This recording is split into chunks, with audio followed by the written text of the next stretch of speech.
चला आज बनवूया खुसखुशीत अशी हिंग कचोरी।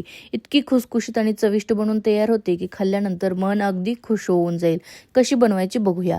मैद्यामध्ये तूप आणि मीठ टाकायचं, घट्ट असं पीठ जे आहे ते मळून घ्यायचं। मिक्सरच्या भांड्यात थोडे खडे मसाले टाकायचे, जाडसर वाटून घ्यायचे। सेम मिक्सरच्या भांड्यात भिजवलेली उडदाची डाळही जाडसर वाटून घ्यायची। कढईमध्ये तेल टाकायचं आणि आता यामध्ये घालायचं आहे हिंग। हिंगामुळे जो सुगंध येतो ना, तो कचोरीची चव अजूनच वाढवतो। मी ना हल्ली पुष्पचा शाही हिंग वापरते, खूप छान फ्लेवर येतो त्याच्याने। नंतर बारीक कापलेली हिरवी मिरची, आले लसूण पेस्ट, बेसिक मसाले आणि वाटलेली उडदाची डाळ टाकायची। छान असं परतून घ्यायचं अगदी मिश्रण कोरडं होईपर्यंत। मिश्रण कोरडं झालं आणि थंड झालं की पिठामध्ये भरून कचोरीचा शेप द्यायचा। कचोरी तयार झाली की लो टू मीडियम गॅसवर सोनेरी रंगावर आपल्याला या तळून घ्यायच्या आहेत। या कचोरी बटाट्याच्या रस्सा भाजीसोबत अप्रतिम लागतात, करून पहा।